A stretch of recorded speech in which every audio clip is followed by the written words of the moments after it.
Hello guys, good evening. मैं आपका दोस्त Atul Kumar, nursing officer, GMCH Chandigarh. आज मैं आपको भारतीय संविधान के बारे में कुछ बताऊंगा। इम्पोर्टेंट डेट्स एंड आर्टिकल्स, अनुसूचियाँ एंड सेक्शन, भाग। आज मैं आपको थोड़ी हल्की ओवरव्यू दूंगा संविधान का। बाकी संविधान पूरा पढ़ाना पॉसिबल नहीं है। जब संविधान बनाया गया तो 2 वर्ष 11 महीने 18 दिन लगे और लगभग 63,96,729 पैसे खर्च हो गए। इतना समय लगा तो उसको पूरा पढ़ाने के लिए कम से कम 1 महीना, 1 से 1.5 महीना लग जाएगा। हम आज आपको उसका जो ओवरव्यू है पूरे भारतीय संविधान का वो बताएंगे। उससे पहले एक मोटिवेशनल वाक्य कोटेशन है, वो मैं आपको बताना चाहूँगा। रख हौसला वो मंजर भी आएगा, प्यासे के पास समंदर भी आएगा, थक कर न बैठ ए मंजिल के मुसाफिर, मंजिल भी मिलेगी और मिलने का मजा भी आएगा। कामयाबी हाथों की लकीरों में नहीं होती है, कामयाबी माथे के पसीने से आती है। ठीक है सर। तो आज जो है भारतीय संविधान के बारे में बताना चाहता हूँ। वैसे तो संविधान एक वो किताब है जिससे हमारा पूरा देश ही चलता है, ऐसे मान के चलो। और संविधान को बनाने वाले भी हमारे देशवासी ही हैं। जो भारतीय थे उन्होंने ही भारत का संविधान बनाया है और उन पे ही लागू होता है ये। तो तभी कहा जाता है कि संविधान जो बनाता है अगर उस पर लागू होता है तो वो प्रजातंत्र माना जाता है, लोकतंत्र से कहते हैं, डेमोक्रेसी। तो हमारे यहाँ डेमोक्रेसी वाला शासन है। तो सबसे बड़ा अधिकार जो है डेमोक्रेसी में वो जनता को होता है, प्रजातंत्र में प्रजा को, वैसे ही जनता को होता है। तो आज मैं आपको भारतीय संविधान के कुछ इंपोर्टेंट टिप्स बताना चाहता हूँ। जैसे भारतीय जो संविधान है वैसे तो 2 वर्ष 11 माह 18 दिन में बनके तैयार हुआ। इससे पहले कई अधिनियम आए थे।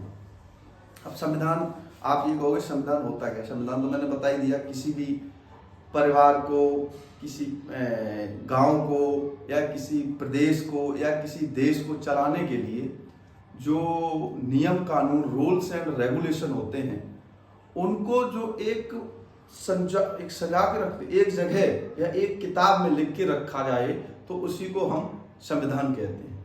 आप इस तरह के समझिए कि जो भी नियम कानून हो, चाहे वो अपने परिवार को चलाने के लिए बनाए गए हों, चाहे वो गांव को चलाने के लिए बनाए गए हों, चाहे वो प्रदेश को चलाने के लिए बनाए गए हों, चाहे वो देश को चलाने के लिए बनाए गए हों, उन सभी का संग्रह, collection of rule and regulation in one book, that is called constitution.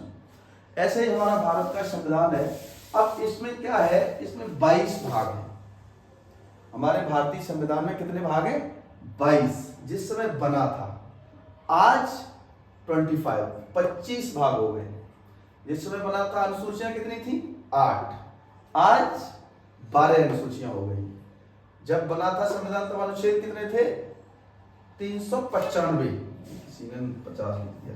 395 अनुच्छेद थे और आज 470 अनुच्छेद हो गए। हमारे भारतीय संविधान को बने आज 1950, 26 जनवरी 1950 को लागू हुआ था, लेकिन बन के तैयार 26 नवंबर 1949 को हो गया था। जिस समय बन के तैयार हुआ था 2 वर्ष 11 माह यानी मंथ और 18 दिन। नीचे लिख देता हूं, ये चीज समझ लो। 2 वर्ष 11 माह 18 दिन हमारे संविधान को बनने में लगे और पैसा 63,96,729 रुपए खर्च हुए। संविधान बन के कब तैयार हुआ? 26 नवंबर 1949। ठीक, इस डेट को संविधान कंप्लीट हो गया था। बट इस पे जो मेंबर थे उनके साइन नहीं कराए, पूर्ण रूप से ये लागू नहीं किया गया था। साइन भी हो गए, लागू नहीं किया गया था। 26 जनवरी 1950 को इसको लागू किया गया। क्यों?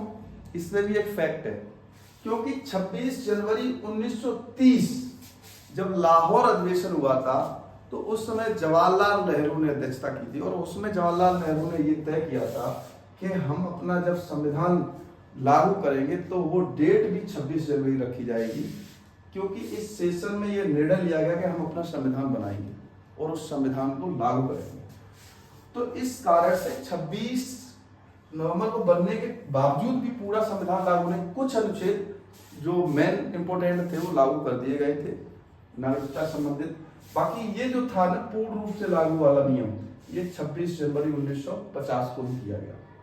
अच्छा, अब भारतीय संविधान में क्यों जरूरत पड़ी?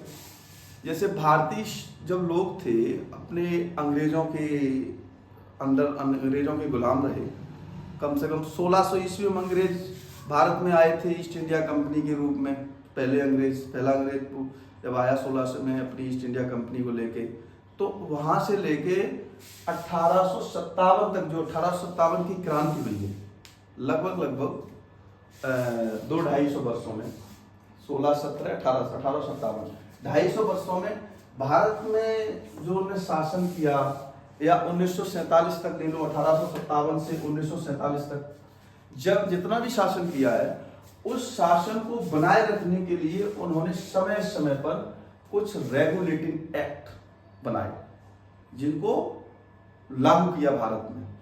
और उन सबको अगर देखा जाए तो आज जो भारत का संविधान है मुख्य रूप से उन्हीं की देन है। हम लोगों को संविधान की जो उपज है वो वहीं से ली गई है, चाहे वो 1853 का पिट्स इंडिया एक्ट हो या 1935 का भारत शासन अधिनियम हो। कई ऐसे रेगुलेटिंग एक्ट थे जिनसे डायरेक्ट ही रूल्स जो है वो हमारे संविधान में जोड़े गए। तो नींव क्या मानी जाएगी?